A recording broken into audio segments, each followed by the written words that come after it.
Welcome back.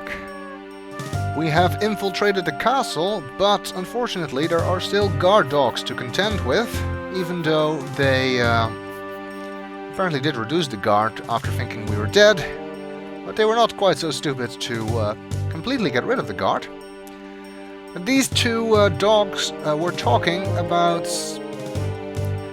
the princess, how apparently they don't really like having to listen to her cry, but it seems the vizier has convinced them that the princess is not in her right mind. Devious bastard. Now our life would be a lot easier if we could get rid of them, if only for a few minutes. And they were saying they were looking for Casima's nightingale. Therefore, we might once again be able to use the mechanical nightingale to distract them. And if all else fails, we could just throw a rotten tomato at them. Okay, I don't think that'll work, but it would be fun. So wait until their backs are turned. And quickly position the mechanical nightingale. Alexander walks into the hallway to use the mechanical nightingale. Alexander winds the mechanical nightingale and places it strategically on the floor of the upstairs hallway.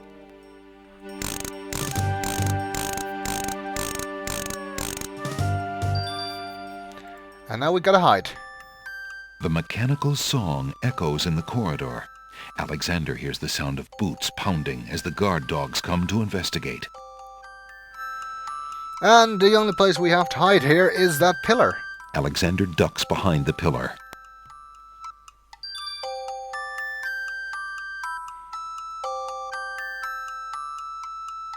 Look at this, Wolf! A metal bird!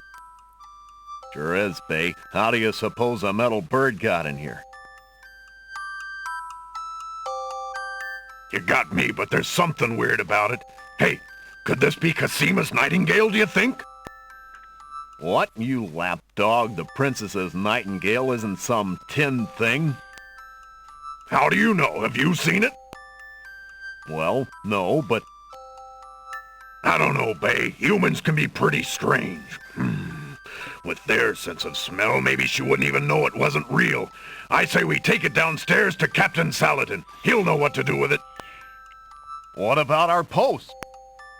Jowls and Might are in the other hallway. They can handle it for 5 minutes. Think about how happy the princess would be to get her nightingale back. And then there's that reward money and my missus. Right, Wolf. Let's go. That did the trick. Alexander hears the guard dog's boots clank noisily on the staircase leading down to the grand hall. Fortunately, they were not stupid enough to think that this was a real nightingale. If that had happened, I would have called foul. That would have been too unbelievable. Well, this gives us a couple of minutes to look around. They will be back, so we'd better not dally too much. Alexander is standing in a small curved alcove in the upstairs hallway of the castle. A pillar partially blocks the alcove from the main corridor. Then there's a painting on the wall. Alexander takes a closer look at the portrait on the wall. Kindly smiles light up the faces of the couple in the painting. The man has an intelligent, sensitive look about him, and the woman is quite lovely. Alexander guesses that the man and woman in the painting are none other than King Caliphim and Queen Ilaria, Casima's parents. Quite likely. But not very useful to us right now. But, you know adventure games, there might be something behind the painting. Alexander checks behind the portrait. Doesn't look like much except for a nail. A nail protrudes from the wall. Well, you never know. Alexander pulls the nail out of the wall and keeps it. All right. Where else can we go? The floor is constructed from the same cool beige marble that adorns the walls. A red carpet runner brings color to the hallway and protects the ivory floor.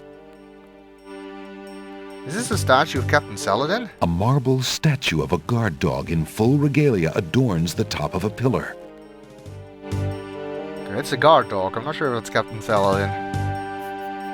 There's a door on the left here. A heavy wooden door leads off the hall. There's a keyhole in the door. Let's look through it. Alexander casually bends over the keyhole and sees an empty bedroom. I guess that means it's safe to go in there. Alexander finds the hallway door unlocked and slips inside.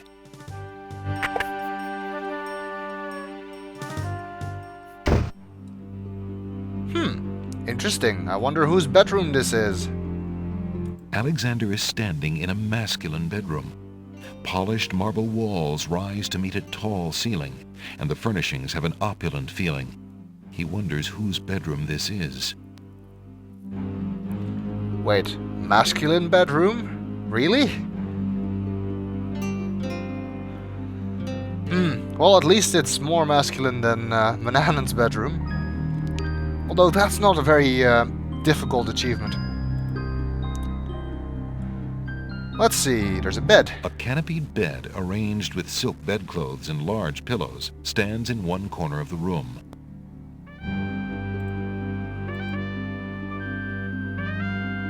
There doesn't seem to be anything on the bed except for a lot of silk. Okay, how about the cupboard? A wardrobe stands against the west wall of the room. Okay, wardrobe then. The wardrobe is full of black cloaks and a rather sour smell. Alexander examines the clothes, but finds nothing of interest. Really? No gateway to Narnia? Too bad. Remember that the Oracle said she could see the shape of a black cloak when trying to find out things about our adversary? There's a trunk on the floor. A storage trunk sits at the foot of the bed. The trunk bears a large brass lock. I'm betting there's something interesting in there. The trunk is locked. That it is. Can we unlock it? Well, maybe we can use this nail as a lockpick. I mean, Graham was able to use the hairpin. Maybe this is a skill that runs in the family. Alexander wiggles the nail in the trunk's lock until he hears a click. Alexander opens the trunk. Bingo! Let's see what's in here. Some kind of flask? A small glass bottle filled with oily-looking perfume is in one corner of the trunk. And some books. A few worn leather books occupy the trunk. The top one is entitled Guidebook to the Land of the Green Isle. A book like that might have been a big help when Alexander first arrived. The trunk's owner obviously found it interesting too, for the guidebook is dog-eared and stained. Hey, you're not allowed to have a copy of the game's manual in the game. That's cheating. And a stack of letters is also in the trunk. It looks like the owner of this trunk is quite the correspondent. The stack of letters appears to be ordered by date, because the top one is dated only a month ago. Those letters sound interesting. Alexander picks up the most recent letter and examines it. The letter is addressed to Abdul Alhazred from the wizard Shadrach. It reads, "Greetings to a brother of the Black Cloak. I was sorry to hear of great Mordak's death, though he was a bit of a ninny at chess. It seems the plans for that little kingdom of yours are coming along. I must congratulate you on your handling of the king and queen. Isolating the island so that no protest could develop was another brilliant stroke. It looks like there's not much left to stand in your way. Do as I recommended with the girl, and you shall have your crown." That fiend! That is quite something. It seems that this is Alhazred's room, and he's apparently a member of the Order of the Black Cloak, which I guess explains the Black Cloak that the Oracle saw. Additionally, it seems that he is planning to take over the kingdom, and as if you hadn't guessed already. And might be responsible for the death of Casima's parents and the feud between the islands. So that's definitely not a good thing. Let's see if we can find some more evidence or something in this room. There's a black box on this table. There's a box of ebony on the table.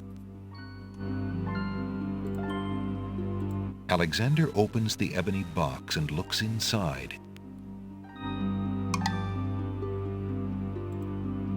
Inside the ebony box is a piece of paper with the word Zebu printed on it.